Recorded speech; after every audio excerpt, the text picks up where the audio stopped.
നോക്കിയില്ല. ഇന്നലെ മനസ്സ് വിചാരിച്ചു കാട ബിരിയാണി വെക്കണമെന്ന്. നേരെ പോയി കാടയും മേടിച്ചു, കാടമുട്ടയും മേടിച്ചിട്ടുണ്ട്.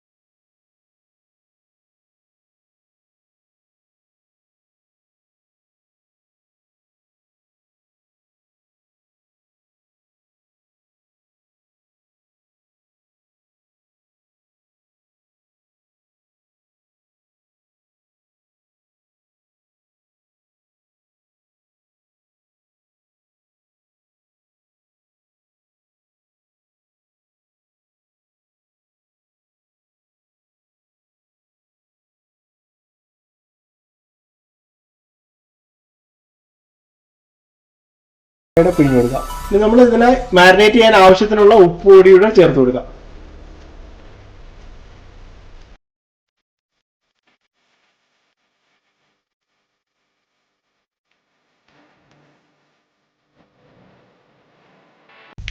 ഇവിടെ നമ്മള് അത്ര വലിയ കാടയല്ല, ഒരു മീഡിയം സൈസ് കാടയാണ്. ഏകദേശം എനിക്ക് തോന്നുന്നു ഒരു കാട ഒരു 100 ഗ്രാമിന്റെ അടുത്തൊക്കെ തൂക്കം വരുന്നുണ്ട് ഡ്രസ് ചെയ്ത് കഴിഞ്ഞപ്പം. അതിലേക്ക് നമ്മൾ മാരിനേറ്റ് ചെയ്യാനുള്ള ഐറ്റംസ് ആണ് ഇപ്പോൾ ആഡ് ചെയ്ത് കൊടുത്തത്. അപ്പോൾ ഇങ്ങനെ നമ്മൾ നന്നായിട്ട് ചില സാധനങ്ങൾ തേച്ച് പിടിപ്പിച്ച് ഒരു അരമണിക്കൂർ 3/4 മണിക്കൂർ അത്ര മതി, മാക്സിമം അരമണിക്കൂർ 3/4 മണിക്കൂർ ഒന്ന് ഫ്രിഡ്ജിൽ വെച്ചാൽ നല്ലതാണ്. ഈ ഫ്രിഡ്ജിൽ വെച്ചില്ലെങ്കിലും കുഴപ്പമൊന്നുമില്ല, ഫ്രിഡ്ജിൽ വെച്ചാൽ കുറച്ചുകൂടെ നന്നായിട്ട് സെറ്റാവും. ഇപ്പോൾ നമ്മൾ കാട ബിരിയാണിയുടെ മസാല ചെയ്യാനായിട്ട് ഞാനിവിടെ എടുത്തിരിക്കുന്ന ഒരു ഓട്ടുരുളിയാണ്. ഇപ്പോൾ നോൺ സ്റ്റിക്കിൻ്റെ പാത്രം ഉണ്ടെങ്കിൽ അതെടുത്തോളൂ, കുഴപ്പമൊന്നുമില്ല. അപ്പം നമ്മൾ ഇതിലേക്ക് ആക്ച്വലി നമ്മൾ സാധാരണ എണ്ണ നമ്മൾ ഈ സവോള വഴറ്റാനായിട്ട് ആദ്യം എണ്ണ ഒഴിച്ച് കൊടുത്തിട്ട് അങ്ങനെയാണ് ചെയ്യുന്നത്. അപ്പം നമുക്കിതിൽ എളുപ്പത്തിലൊരു കാര്യം നമുക്ക് ചെയ്യാൻ പറ്റും. നമുക്ക് സവോള, അതായത് ഉരുളിയോ പാത്രമോ ചൂടായിട്ട് വരുമ്പം നമുക്ക് പച്ച സവോള ഇട്ടിട്ട് ജസ്റ്റ് ഒന്ന് വഴറ്റിയെടുക്കാം. അപ്പോൾ അതിൻ്റെ ഗുണം എന്താണെന്ന് വെച്ചാൽ അതിലുള്ള വെള്ളമയം പെട്ടെന്ന് പോവുകയും, അങ്ങനെ വെള്ളമയം പോയി കഴിഞ്ഞ് കഴിയുമ്പോഴത്തേക്ക് അതിലേക്ക് നമുക്ക് എണ്ണ ആഡ് ചെയ്ത് കൊടുത്തു കഴിഞ്ഞാൽ സവോള വഴറ്റുന്നത് വളരെ എളുപ്പമായിരിക്കും. അപ്പം അതൊരു ടിപ്പാണ്, എനിക്കും ഒരാൾ പകർന്നു തന്നതാണ്. ഓക്കെ, അപ്പോൾ ഇപ്പം ഞാൻ പറഞ്ഞ പോലെ തന്നെ ഉരുളി ചൂടായിട്ട് വന്നിട്ടുണ്ട്. അപ്പോൾ ഇതിലേക്ക് നമ്മൾ എണ്ണ ഒഴിക്കുന്നതിന് മുമ്പ് തന്നെ സവോള നമുക്ക് ആഡ് ചെയ്ത് കൊടുക്കാം.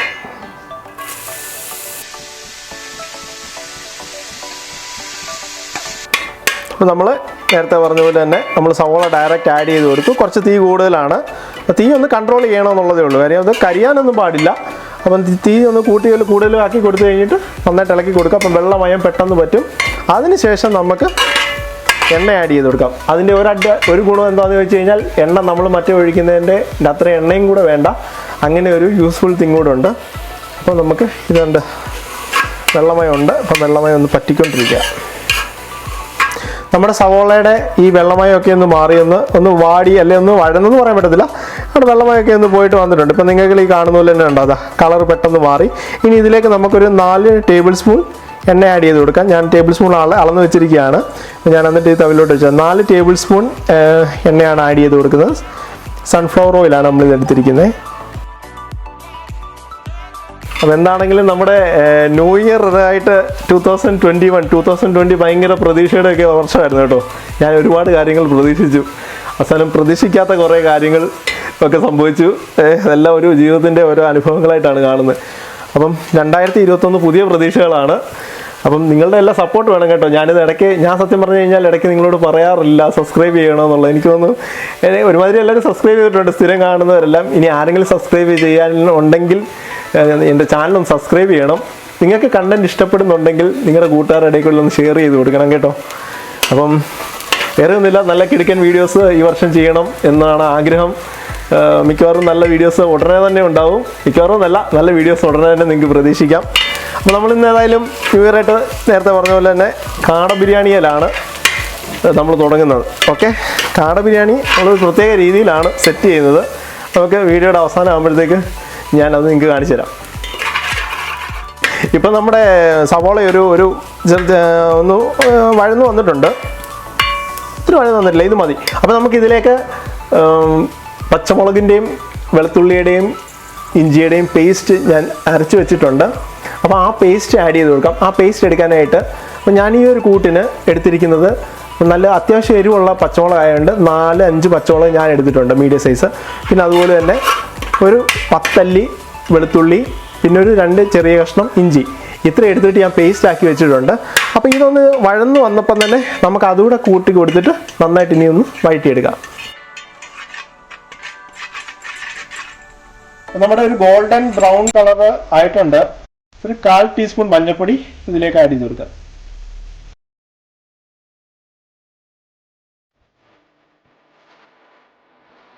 നമ്മുടെ മഞ്ഞൾപ്പൊടിയുടെ പച്ചമണം മാറിയിട്ടുണ്ട്.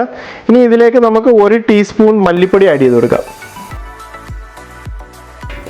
നമ്മൾ എൻ്റെ ഒരു രീതിക്ക് ഞാൻ ഓരോ പൊടി ഇട്ടിട്ടും ഒന്ന് എന്താ പറയുന്നത് നന്നായിട്ടൊന്ന് യോജിപ്പിച്ചിട്ട് അടുത്ത പൊടി എടുത്തുള്ളൂ. അപ്പോൾ എനിക്ക് തോന്നുന്നു അത് തന്നെ ആയിരിക്കും ഒരു ബെറ്റർ ടേസ്റ്റ് ഉണ്ടാകുക.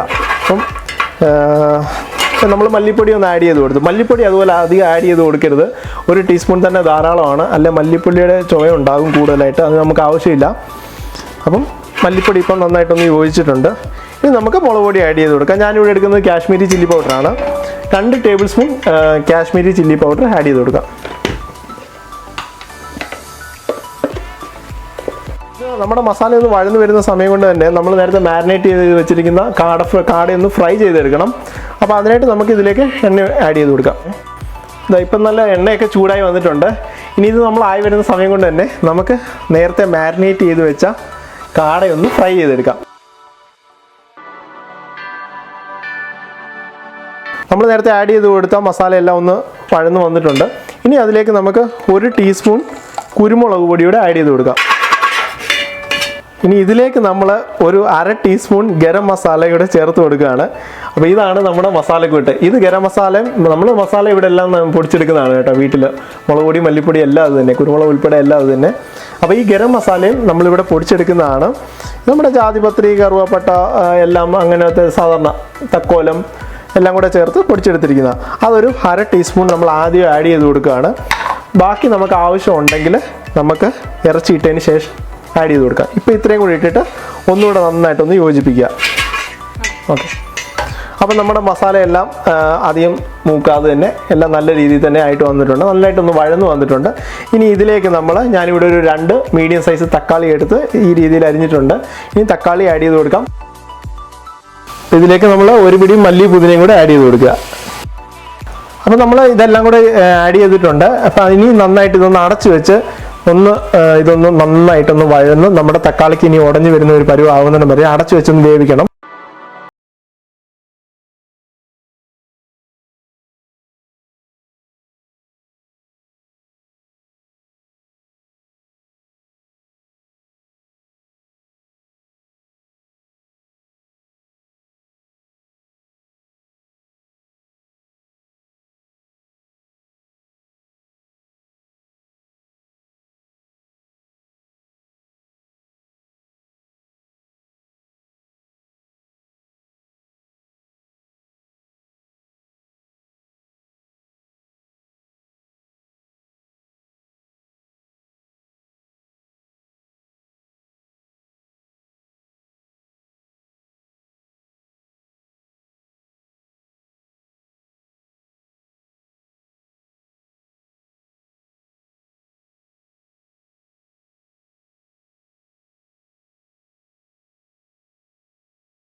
ചൂടായി വരുമ്പോഴത്തേക്ക് നമുക്ക് ഇതിനകത്തേക്ക് ഇടാനുള്ള സ്പൈസസ് എടുത്തിട്ടുണ്ട്. ഏലക്ക 4 ഏലക്ക എടുത്തിട്ടുണ്ട്, ഒരു 6 ഗ്രാമ്പു എടുത്തിട്ടുണ്ട്, ഒരു 6-7 കുരുമുളക് എടുത്തിട്ടുണ്ട്, പിന്നെ അതുപോലെ ബേ ലീവ്സ് ഉണ്ട്. എല്ലാം കൂടി ഇട്ട് നല്ല റിച്ച് ആയിട്ടുള്ള ഒരു സ്പൈസി ആയിരിക്കും. അതുപോലെ ഒരു കാര്യം ശ്രദ്ധിക്കേണ്ട, നമ്മൾ ഈ സ്പൈസസിൽ ആഡ് ചെയ്ത് കൊടുക്കുമ്പോൾ ഇതിനകത്ത് തക്കോലം അല്ല സ്റ്റാർ ഉള്ള ഒരു സ്പൈസ് ഉണ്ട്, സ്റ്റാർ. അപ്പോൾ അത് ഈ നെയ്ക്കകത്ത് കിടക്കുമ്പോൾ പൊട്ടിത്തെറിക്കാനുള്ള സാധ്യത ഉണ്ട് കേട്ടോ. അത് നിങ്ങൾ എപ്പോഴും സൂക്ഷിച്ചോണം. അത് മാത്രമേ ഉള്ളൂ ഈ പൊട്ടി കണ്ടവാനം പെട്ടെന്ന് തെറിക്കും. ബാക്കിയൊക്കെ നന്നായിട്ടൊന്നും പേടിക്കേണ്ട, അത് എപ്പോഴാണെന്ന് അറിയത്തില്ല, പൊട്ടിത്തെറിക്കാൻ സാധ്യതയുണ്ട്. ഇത് നെയ്ക്കകത്ത് കിടന്ന് നന്നായിട്ടൊന്ന് മൂത്ത് വരും. അപ്പോൾ അതിൻ്റെ ആ ഒരു മണമൊക്കെ ഇറങ്ങുമ്പോഴത്തേക്ക് നമ്മുടെ ബിരിയാണിക്ക് ആ ടേസ്റ്റ് ഇങ്ങനെ നിലനിർത്താൻ പറ്റും. അതുപോലെ തന്നെ നമ്മൾ ഈ വെള്ളം പറ്റിച്ച് ബിരിയാണിയുടെ റൈസ് വേവിച്ചെടുക്കുന്നതാണ് നല്ലത്. കാര്യം എന്ന് വെച്ച് കഴിഞ്ഞാൽ നമ്മൾ ഈ നെയ്ക്കകത്തിട്ട് ഈ സ്പൈസസ് ഒക്കെ ചെയ്തിട്ടാണ് ചെയ്യുന്നത്. അപ്പോൾ ഇത് വെള്ളം ഊറ്റി കളയുകയാണെങ്കിൽ അതിൻ്റെ ആ ഒരു സത്ത് ഫുള്ള് പോകും. അപ്പോൾ ഇത് നന്നായിട്ടൊന്ന് പറഞ്ഞ പോലെ ഒന്ന് വഴറ്റാന്ന് തന്നെ പറയാം. വഴറ്റി കഴിയുമ്പോഴത്തേക്ക് ആ സത്തൊക്കെ അതിനകത്ത് നിൽക്കുകയും ചെയ്യും. അപ്പോൾ നമ്മൾ ഇവിടുത്തെ വെള്ളത്തിൻ്റെ കണക്കെന്ന് പറഞ്ഞാൽ 1 കപ്പ് അരിക്ക് 1.5 കപ്പ് വെള്ളമാണ്. അതുപോലെ വളരെ ശ്രദ്ധിക്കേണ്ട കാര്യം എന്താണെന്ന് വെച്ചാൽ ഞാനിവിടെ എടുത്തിരിക്കുന്നത് വൈറ്റ് സേല എന്ന് പറഞ്ഞു കഴിഞ്ഞാൽ ക്വാളിറ്റിയിലുള്ള ബസ്മതി റൈസ് ആണ്. അപ്പോൾ വൈറ്റ് സേലയ്ക്കാണ് ഈ കണക്ക്. അപ്പോൾ ഓരോ അരിക്കും ചേഞ്ച് ചെയ്യുന്നതിനനുസരിച്ച് ഈ വ്യത്യാസം വരാം. ബസ്മതിയിൽ തന്നെ വൈറ്റ് സേല എന്ന് പറഞ്ഞ കാറ്റഗറിയിലുള്ള അരിയാണ്. ഏകദേശം എനിക്കൊന്ന് റീറ്റെയിൽ പ്രൈസ് ഒരു 115-120 ആ റേഞ്ചിലൊക്കെ വരും. ഓക്കെ, അപ്പോൾ അതിനാണ് ഞാൻ ഈ കണക്ക് പറയുന്നത്. അതൊരു 30 മിനിറ്റ്സ് ഞാൻ വെള്ളത്തിൽ കുതിർത്ത് വെച്ച് വാലയും വെച്ചിട്ടുണ്ട്. അപ്പോൾ നമ്മുടെ ഇതിലേക്ക് ഇനിയും വെള്ളം ആഡ് ചെയ്ത് കൊടുക്കാം. അപ്പോൾ 1-ന് 1.5 കപ്പ് വെച്ചിട്ടാണ് ഇപ്പം വെള്ളം എടുത്തിരിക്കുന്നത്.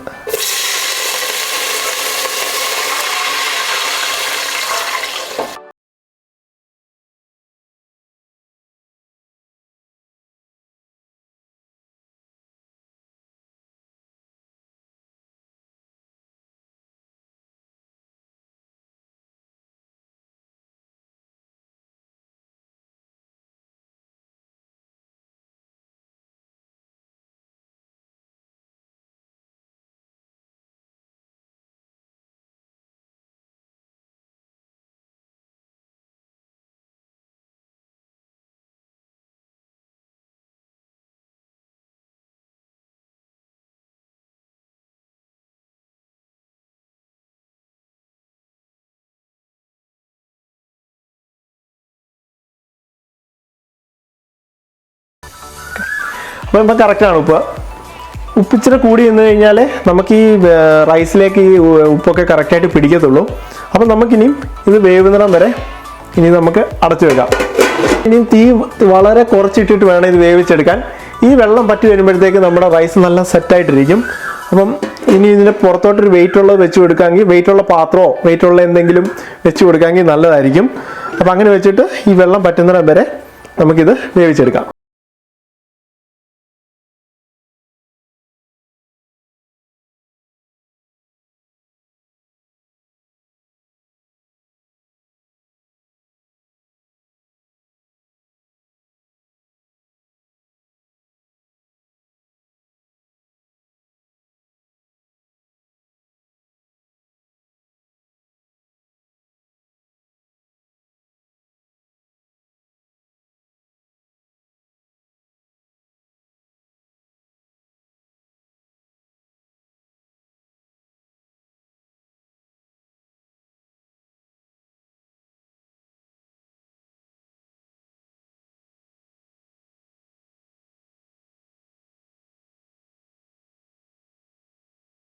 നമ്മുടെ കാട മസാല ഇപ്പം റെഡി ആയിട്ടുണ്ട്. അപ്പോൾ നമ്മൾ ഉരുളിക്കകത്തായതുകൊണ്ട് ഇനി ഇത് നമ്മൾ ഫ്ലെയിം ഓഫ് ആക്കിയിട്ട് അങ്ങനെ തന്നെ അടച്ചു വെക്കുക. അപ്പോൾ നമ്മുടെ റൈസ് വെന്ത് വരുമ്പോഴത്തേക്ക് നമ്മൾ ഇനി അടുത്ത് സെറ്റ് ചെയ്യുമ്പോഴത്തേക്ക് ഇത് എടുത്താൽ മതി. അപ്പോൾ ആ ചൂടോട് അങ്ങനെ തന്നെ കാട കിടക്കും. നമ്മൾ ബിരിയാണിയിൽ ഗാർണിഷ് ചെയ്യാനായിട്ടുള്ള സവാള സ്ലൈസ് ചെയ്തതും കാഷ്യൂം കൂടെ ഒക്കെ ഒന്ന് വറുത്തെടുക്കുകയാണ്. നല്ല സ്ലൈസ് ഇതുപോലെ ചെറുതായിട്ട് അരിഞ്ഞ സവാള വേണം. ഒരുപോലെ അരിയാമെങ്കിൽ നല്ലതായിരിക്കും.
അമ്മ കുറച്ച് വെയിറ്റ് ചെയ്തെങ്കിലും നമ്മുടെ കിഴി ബിരിയാണിയെ പറ്റി എന്താ അഭിപ്രായം? കാടക്കിഴി ബിരിയാണി സമയം ഇച്ചിരി പോയി, ഞങ്ങൾക്ക് വിശന്ന് ആദ്യമേ ഞാൻ ടേസ്റ്റ് ചെയ്തില്ല, പെട്ടെന്ന് കഴിച്ചു. എനിക്ക് കഴിപ്പ് കണ്ടപ്പോഴേ തോന്നി ചെറിയ പരിവേഷം പിടിച്ച് അല്ല ഇപ്പൊ നല്ല നല്ല ആ ഗ്രേവി ആ കാടയുടെ ഇതെല്ലാം ഇതിനകത്ത് ഇറങ്ങിയല്ലേ? ഗ്രേവി മസാല ഒക്കെ വന്നിട്ട് പിടിച്ചാൽ മസാല കൂടുതലുണ്ടോ? നോർമൽ അല്ലേ? കറക്റ്റ് ആണോ? പിന്നെ എരിവ് ചിലപ്പം ചിലർക്ക് ഇച്ചിരി കുറവ് മതിയെങ്കിൽ ഇച്ചിരി നമ്മൾ 5 പച്ചമുളക് ഇട്ടെ, അപ്പൊ കുറച്ച് കുറയ്ക്കല്ലേ? പച്ചമുളകിന്റെ എരിവിന് അനുസരിച്ചിട്ടാ അല്ലേ? പക്ഷെ പപ്പായ്ക്ക് എരിവ് വേണോ? എനിക്ക് ഇച്ചിരി കൂടെ കുറഞ്ഞാലും കുഴപ്പമില്ല. അപ്പൊ ഇന്നത്തെ ന്യൂ ഇയറിന്റെ വിശേഷം, ന്യൂ ഇയറിന്റെ ഉച്ചക്കത്തെ ലഞ്ച് അല്പം വൈകിപ്പോയി, എന്നാലും കുഴപ്പമില്ലല്ലേ? എങ്ങനെയുണ്ട്? ഇതുവരെ നമ്മള് കാട ബിരിയാണി കഴിച്ചിട്ടില്ലല്ലേ? കാട ബിരിയാണി കഴിച്ചിട്ടില്ല. കാട ഫ്രൈ പപ്പാവുണ്ട്. കാട ബിരിയാണി നമ്മുടെ പ്രത്യേകത. ഇലയുടെ ഫ്ലേവർ ഇറങ്ങിയിട്ടുണ്ടോ? ഇലയുടെ ഉണ്ട്, ഇതിന്റെ കാടയുടെ ഈ ഗ്രേവി എല്ലാം കൂടി ഇതിനകത്ത് മിക്സ് ആയി സൂപ്പർ നല്ലതായിട്ട് പിടിച്ചിട്ടുണ്ടല്ലേ? പിടിച്ചു, പക്ഷെ ഗ്രേവി കൂടുതലും ഇല്ല. അപ്പൊ എല്ലാവർക്കും ഒരിക്കൽ കൂടി പുതുവത്സര ആശംസകൾ. 2021 എല്ലാവർക്കും എന്തെങ്കിലുമൊക്കെ പുതിയൊരു ഓപ്പർച്യൂണിറ്റികൾ ആവട്ടെ എന്ന് ആത്മാർത്ഥമായിട്ട് ആശംസിക്കുകയാണ്. നിങ്ങൾ തരുന്ന എല്ലാ സപ്പോർട്ടിനും ഒരിക്കൽ കൂടി നന്ദി പറഞ്ഞുകൊണ്ട് today we are signing delight food distance George.